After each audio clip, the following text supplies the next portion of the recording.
Chegamos então ao capítulo 4 do livro de Lucas. Estamos estudando nesse ano o Evangelho de Lucas, capítulo 4. Nós vamos ler do verso 1 ao verso 13. O nosso estudo nesta manhã vai nos dirigir a como vencermos as tentações no meio da família, as tentações em nossas vidas. Lucas, capítulo 4, do verso de 1 a 13, vamos ler a palavra do Senhor nesta manhã.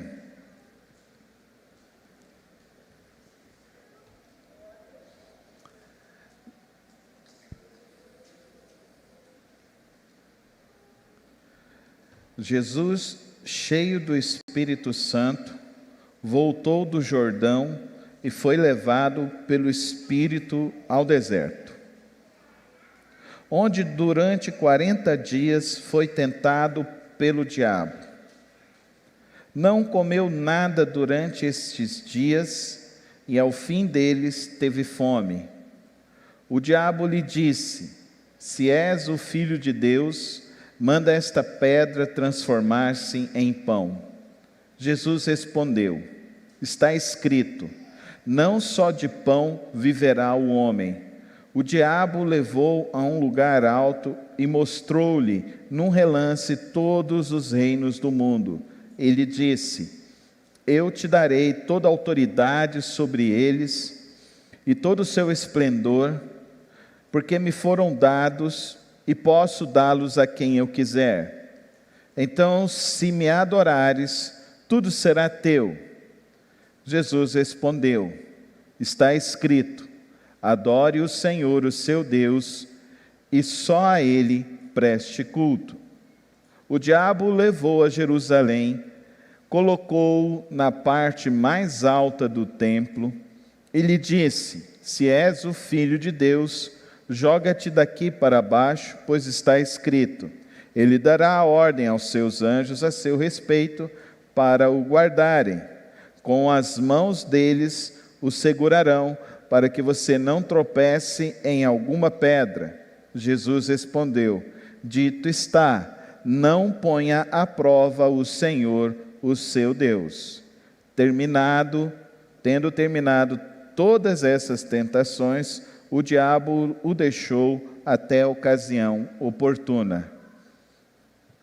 Santo Deus, eterno Pai, nos reunimos, ó Deus, em Teu nome. Queremos nesta hora, ó Deus, compreender Tua palavra para nossas vidas. Por isso pedimos auxílio ao Teu Espírito Santo, que nos faça compreender, ó Deus, os Teus propósitos, os Teus planos. Que nesta manhã a Tua palavra possa nos exortar, nos corrigir, e nos preparar, ó Pai, para a Tua boa obra, para o Teu bom propósito, para cumprirmos a Tua vontade, assim que rogamos a Ti, pelo precioso nome de Cristo Jesus. Amém. A primeira coisa que vale a pena ressaltar ao texto, que o texto refuta drasticamente a teologia do pensamento positivo.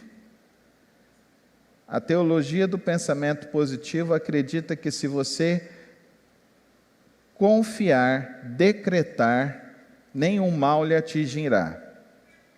O texto nos diz claramente que isso é espúrio à palavra de Deus.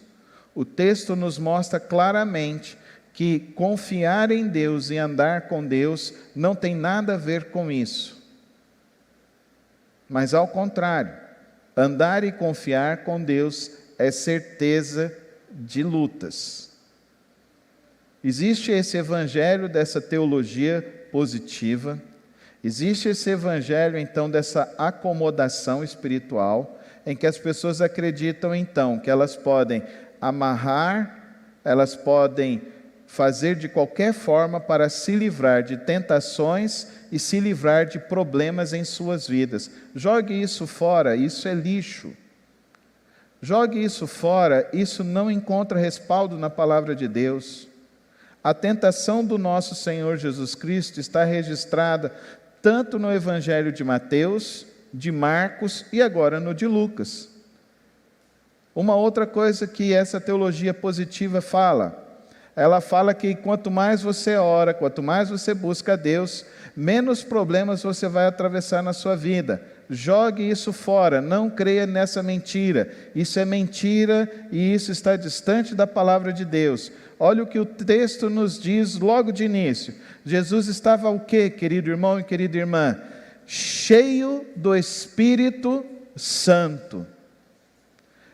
Voltou do Jordão e foi levado pelo Espírito ao deserto, onde durante 40 dias foi o quê?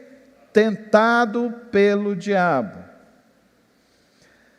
Não se esqueça disso, querido irmão.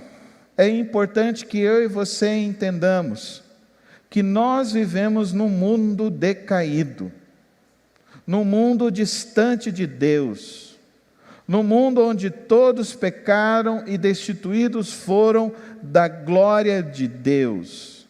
Que, portanto, nós não somos humanistas e acreditamos que o homem nasce bom e depois se corrompe. Nós não somos humanistas. O cristão não é humanista.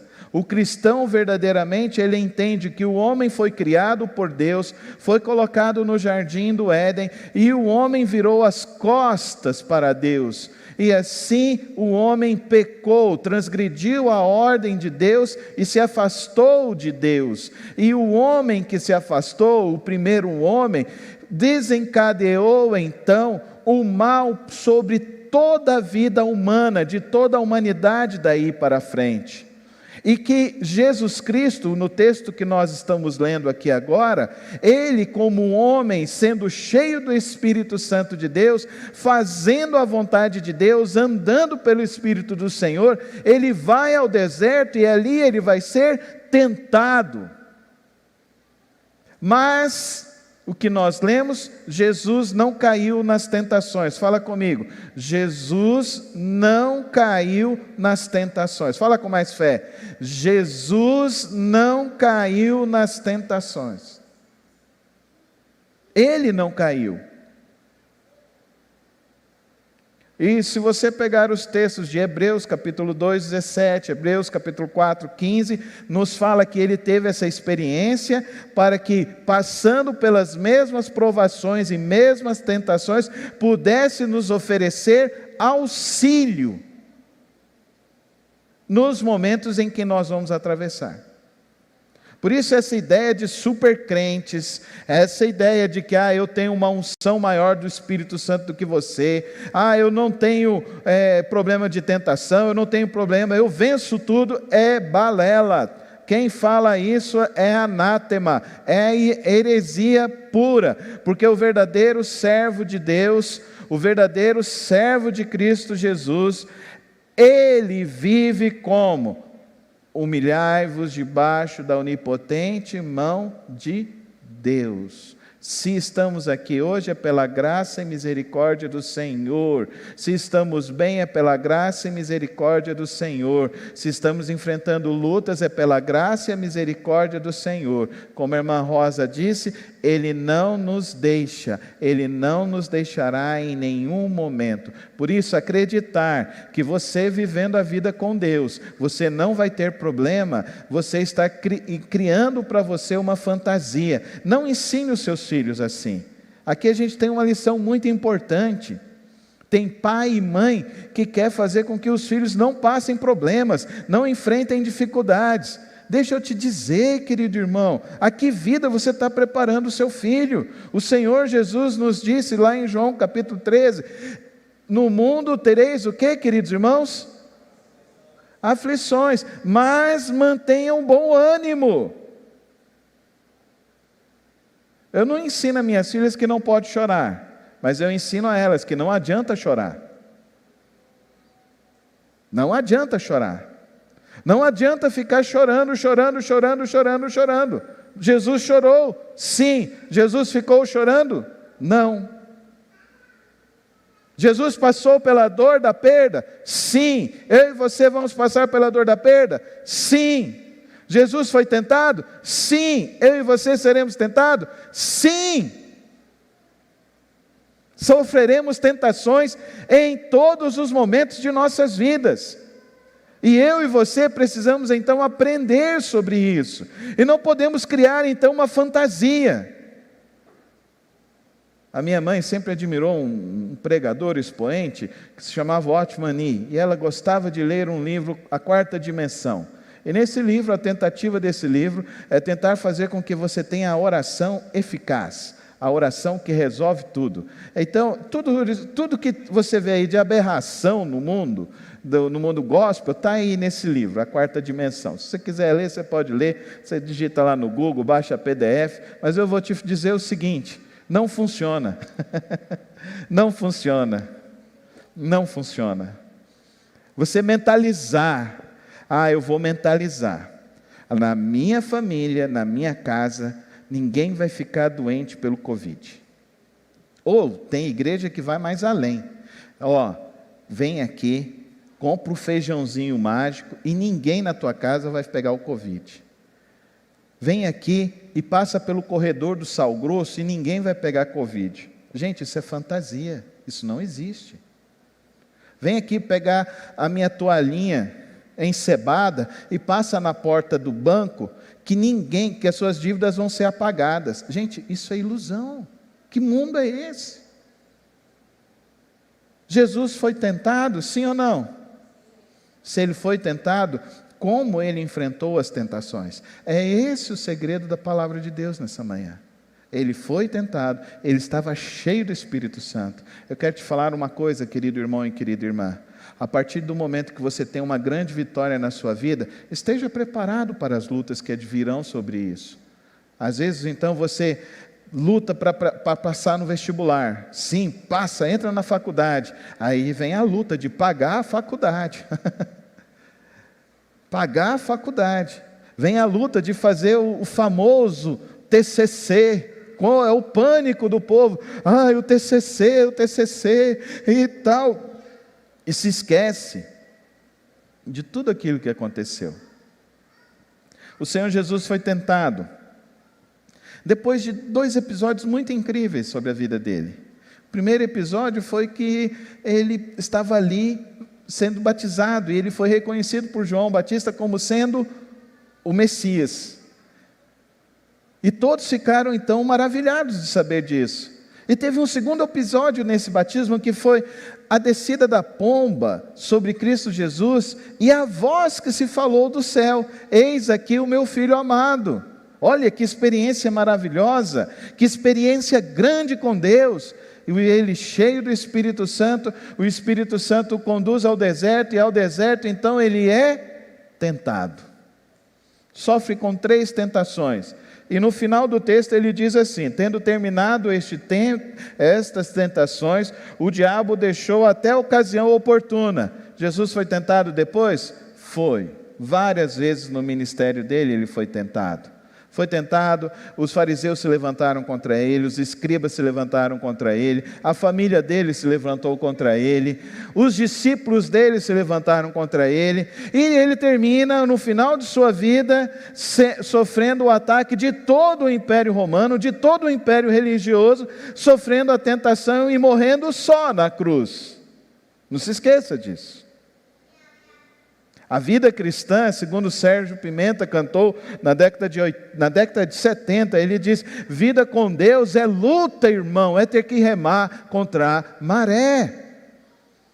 Esse negócio de que agora eu entrei com Cristo e agora com Cristo eu enfrento tudo e todos. Deixa eu te dizer uma coisa, você ouviu Jesus dizendo isso? Você ouviu Jesus dizendo agora isso para mim e para você?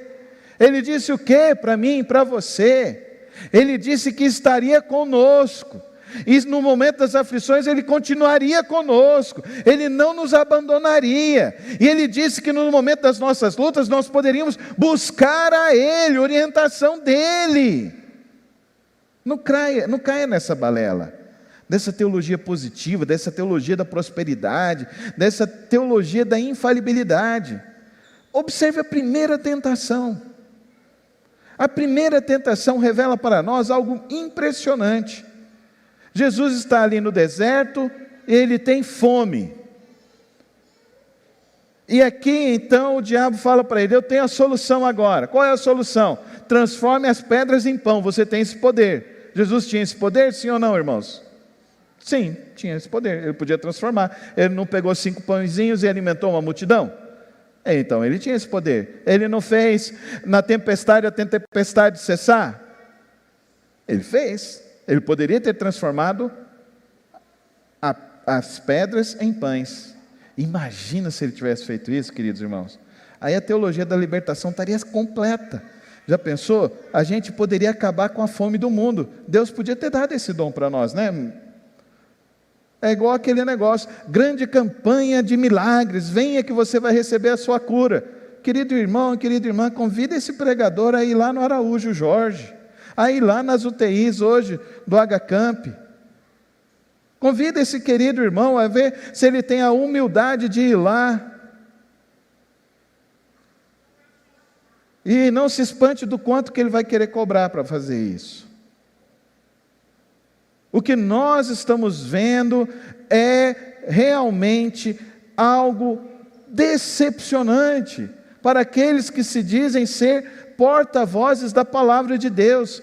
Meu querido irmão e querida irmã, leia a Bíblia e diga comigo o que Deus está dizendo aqui nesta hora. Teremos tentações? Sim. Não adianta você querer fazer 40 dias de jejum e oração, 20 dias de jejum e oração. E olha, 40 dias de jejum e oração, querido irmão, você termina fatigado, completamente fatigado. Faz uma semana de jejum, só tirando o café da manhã, e veja como que você vai terminar a sua semana. Faz o jejum de um dia, 24 horas, só com água, e veja como que você vai terminar esse dia. Não existe ilusão, querido irmão e querida irmã. Eu não estou querendo te estimular a fazer sacrifício, dizer que essas coisas são sacrificiais. O jejum faz parte da minha vida, eu o pratico. Já pratiquei vários tipos de jejum e digo que isso fortalece muito e nos ajuda muito a termos discernimento espiritual, e eu estimulo a cada irmão a realmente a ter essa prática, a ter a prática da leitura da palavra de Deus, ler a Bíblia pelo menos uma vez ao ano, ler a Bíblia todos os dias. Eu estimulo que você tenha de pelo menos de 15 a 30 minutos por dia de oração, de meditação, de silêncio, de desligar celular, desligar aparelhos e ficar você e Deus. Eu estimulo isso, mas eu não quero dizer que você praticando essas disciplinas, isso fará com que vai eliminar problemas da sua vida. Não é para isso.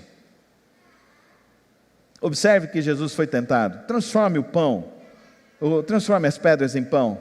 E o que Jesus responde? Nem só de pão viverá o homem. Eu não sei quantos aqui estudaram sociologia, mas eu acredito que todos que fizeram um curso superior tiveram uma matéria de sociologia. E lá nessa matéria da sociologia você estudou um grande estudioso da sociologia que se chama Maslow.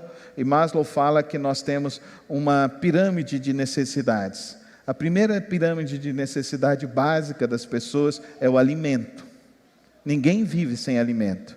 E se você não tem o alimento, a única coisa que você quer na sua vida, você não quer Ferrari, você não quer viagem, você quer comer. Isso foi o caso lá de Esaú e Jacó. Ele estava com fome, Esaú, e ele virou e falou assim: olha, troca a sua primogenitura aqui por mim, por esse prato de lentilha que eu te dou. Esaú, a necessidade dele era comida, e ele pensou mais pelo estômago do que de fato pela razão, pela fé. E tem gente que vive assim, muito mais pelo estômago do que de fato pela fé, pelos princípios. E Jesus está dizendo: nem só de pão viverá o homem, mas viverá do quê? Viverá de toda palavra que procede da boca de Deus. O complemento do texto está em Marcos e em Mateus. Por que Lucas não menciona tudo? Porque Lucas tem um objetivo para mostrar para nós. O primeiro objetivo que Lucas tem para mostrar para nós é que Jesus, ele vai para esse deserto representando para nós a vida humana. A vida humana é um deserto, e a nossa primeira necessidade é o pão, é a vida. A gente quer suprir. Não sei se você, pai, mãe, já passou por essa experiência do seu filho pedir algo para comer e você naquela hora, naquele dia, você não tem o dinheiro nem a condição de dar aquilo para o seu filho. Isso parte o coração de qualquer pai, de qualquer mãe. Eu fui criado, éramos 7 irmãos, meu pai morreu, ficamos aqueles 7 irmãos, 5 irmãos que moravam dentro de casa, 2 já tinham saído para tentar a vida, porque numa família com muito filho, tem que sair para tentar a vida, alguém tem que dar certo para tentar ajudar os outros a subir. 2 tinham saído, 5 ficaram, 5 estavam morando junto na mesma casa, minha mãe sustentando os 5 com um salário mínimo, uma pensão que recebia do meu pai. E um dia lá, minha mãe virou e falou, fomos no açougue, chegamos lá, a minha mãe falou assim, olha, quanto que está essa carne de segunda? Aí o dinheiro não vai dar, Carlos. Quanto que está esse frango? O dinheiro não vai dar, Carlos. Aí, quanto que está o pé de galinha? O dinheiro dá para o pé de galinha, vamos levar o pé de galinha. Eu perguntei, mãe, vamos levar a língua que é mais gostosa. Aí a língua era o mesmo preço do pé de galinha, minha mãe levou a língua. Aí eu, com a minha esposa, a gente casado, daí eu virei e falei assim, vamos fazer uma língua. Ela falou, credo, eu não quero comer isso não, nunca comeu, você vai comer, é a carne mais saborosa que tem. Se você nunca comeu língua, eu quero te dizer o seguinte, é a carne mais saborosa que tem, dentro de todos a carne que tem. Aí a gente fez a língua. Na hora que a minha esposa comeu a língua lá em casa, ela falou assim, nossa, é tão gostosa, cara, mais gostoso que filé, porque desmancha. Quantas e quantas vezes durante a semana a gente comia a língua. E um dia desses a gente estava vendo assim esse negócio de iFood, eu achei lá um nome da língua com outro nome num prato aí num restaurante chique aqui de Goiânia. Aí eu pensei, vamos pedir essa língua, R$290, queridos irmãos. Aí eu falei, não, eu compro e faço, com 20 conto eu compro, eu faço, e fica uma delícia.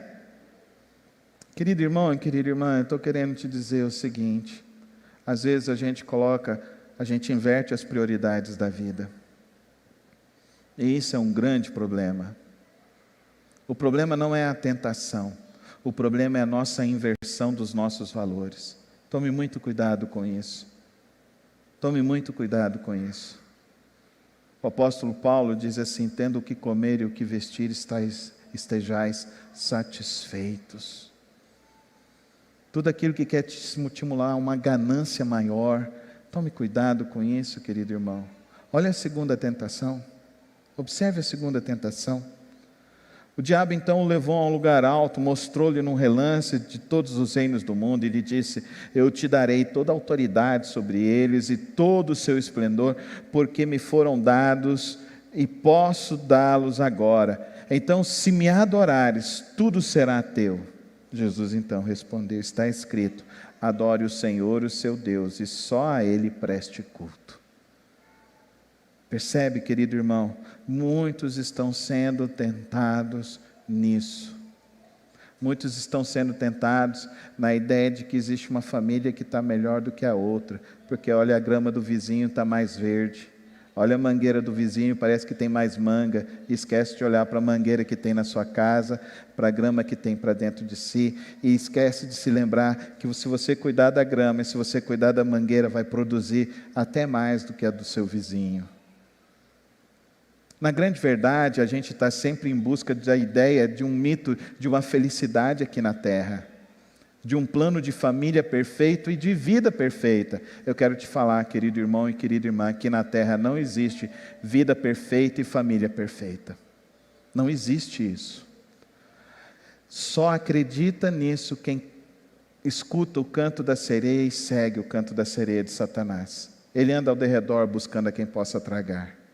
O que a gente mais vê hoje em dia? Gente falando que o divórcio às vezes é melhor do que estar casado. Gente falando que as coisas são melhores se você está fora da igreja, porque dentro da igreja te produz culpa. Gente falando coisas, verdadeiros absurdos. Esse feminismo que fica tentando dizer para as mulheres, você não pode se submeter. Que ideia é essa? Qual mulher que não quer um marido que a ame, que a trate bem, que se sacrifica por ela, que cuida dela? Você acha que a mulher não vai querer se submeter por um marido desse? Agora, lógico que a mulher não vai se submeter por um brutamonte, irresponsável, grosso, chucro, que chuta, que bate. Não, isso aí a mulher não pode mesmo, tem que pegar e cascar fora dessa história. Mas agora se tem um homem dentro de casa que trabalha, que ajuda, que colabora, trabalha juntos. Para de ficar caindo no canto da sereia desse tempo. Para de ficar achando que existe uma vida melhor fora de Deus. Não existe uma vida melhor fora de Deus. Você não casa para ser a meia laranja da outra meia laranja para dar junto. Não, você não é isso. A tua infelicidade não é com a tua casa, não é com a tua família, não é com o teu marido, não é com os teus filhos. A tua infelicidade é porque você não se dobra a Deus, porque a tua felicidade está em Deus. E Jesus disse: e vinde a mim todos vós que estáis cansados, sobrecarregados, que eu vos aliviarei. Ele disse ainda: e darei para vocês uma vida e vida em abundância. Não fique caindo na sedução desse mundo. Não fique caindo na sedução desse mundo. Olha para o que Deus tem te dado. Agradeça as bênçãos que Deus tem te dado. Viva na presença de Deus. Para de ficar achando que a felicidade vai estar do lado de fora, fora da igreja, fora de Deus, fora da sua família. Não! A felicidade é Jesus. Fala comigo. A minha felicidade é Jesus Cristo. Vamos, igreja. De novo, igreja. Só Jesus que pode preencher. É isso que ele está dizendo, é isso que ele respondeu a Satanás. Somente a Deus você vai adorar. E quando aí a gente pega na categoria lá do Maslow, a gente está no último, no topo da pirâmide de Maslow, que aqui se chama autorrealização. Você primeiro tem que ter o que comer. Depois ele fala que você tem que suprir então as vestes, casa. Terceiro, são as suas necessidades emocionais. O segundo são as suas necessidades de promoção, de estudo, de intelectualidade, de emoção. E por último, a capacidade de autorrealização. É isso que o diabo está oferecendo. Eu quero te mostrar, Jesus, que eu posso te dar autorrealização, posso te dar prazer. E Jesus fala: o meu prazer só está em Deus. Você é capaz de dizer isso nessa manhã? O meu prazer só está em Deus. Você pode falar com mais fé? O meu prazer só está em Deus. É Ele que tem alegria para o meu viver e para a sua viver. Amém, irmão? E assim, então, a gente chega na última tentação.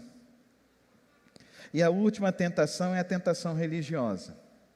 Essa tentação religiosa, ela é perigosa. Observe que o diabo, ele conhece a Bíblia. Ele está citando aqui o Salmo 91.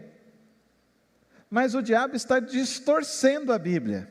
E isso é um grande problema hoje em dia, em muitos pregadores e em muitas pregações por aí. Distorcem a Bíblia.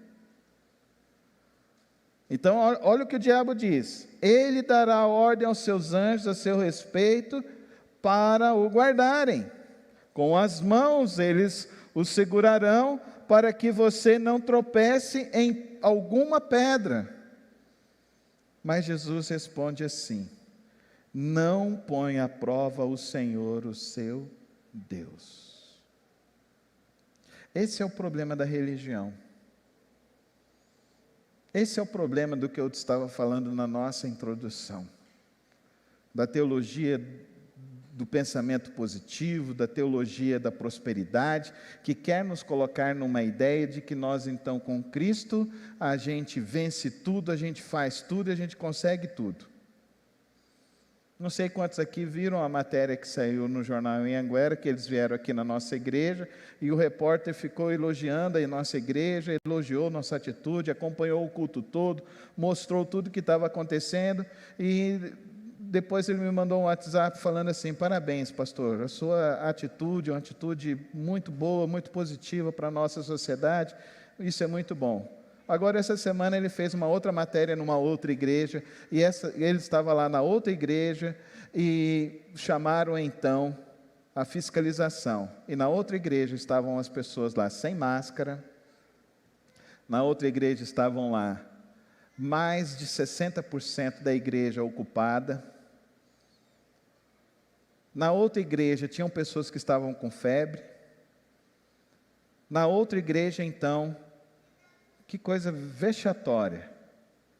O nosso irmão da fiscalização lá de Aparecida é crente, mas ele teve que fechar a igreja. Teve que levar o pastor, o vice-presidente, para uma delegacia, registrar uma ocorrência, por irresponsabilidade.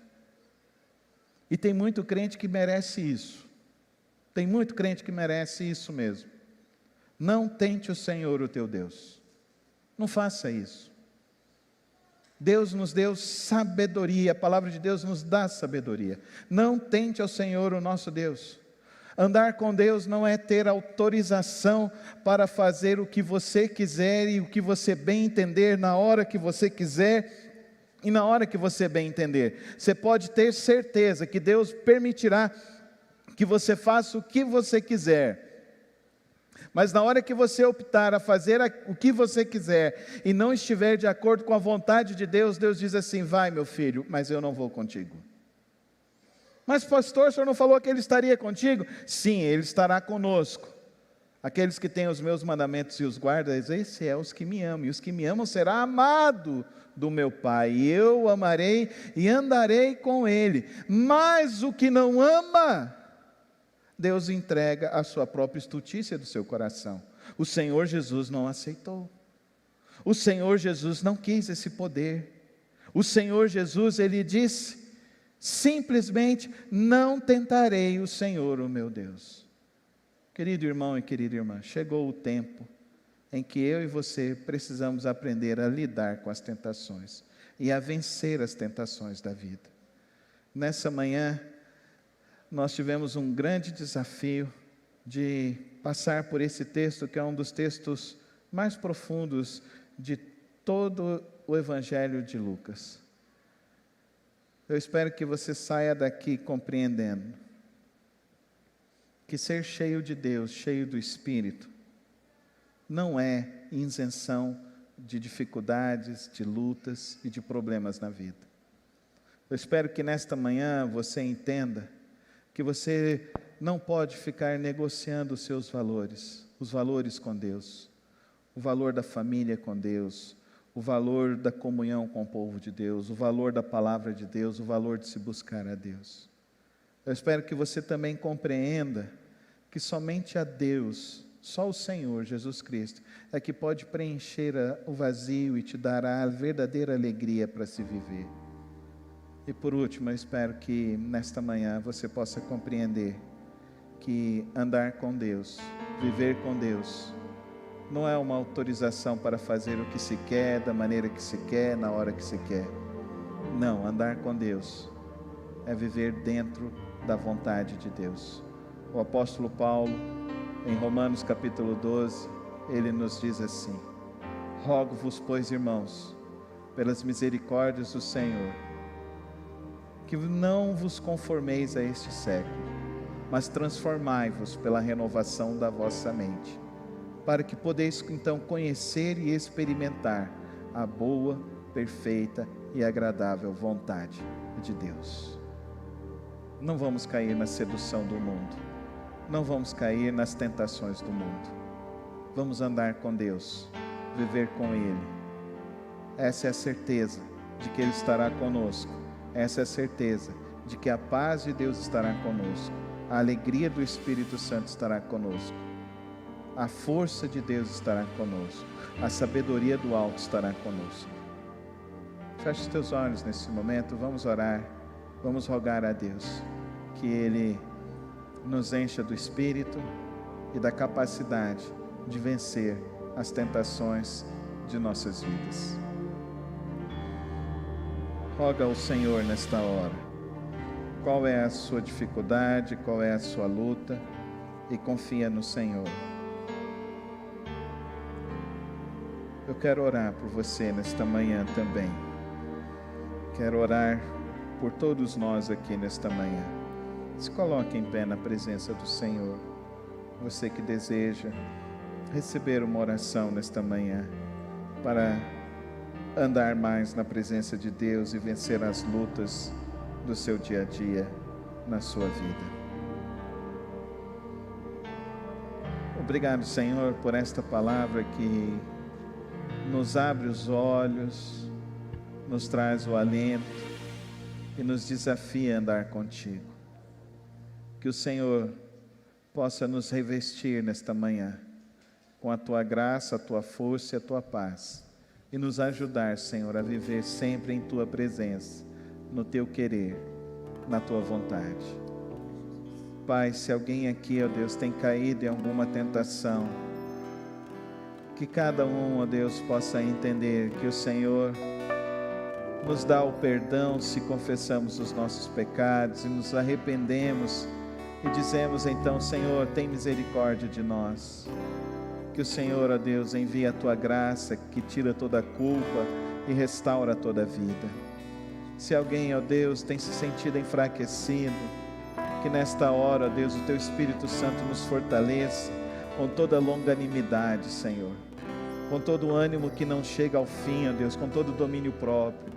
Que nesta hora, Deus, o Senhor nos fortaleça a andarmos contigo e vivermos com o Senhor. Se porventura, ó Deus, alguém, ó Deus, está enfeitiçado, ó Deus, com as seduções deste mundo, que nesta hora, ó Deus, toda essa artimanha maligna caia por terra em nome de Jesus, Senhor. Toda essa opressão maligna caia por terra em nome de Jesus, Senhor.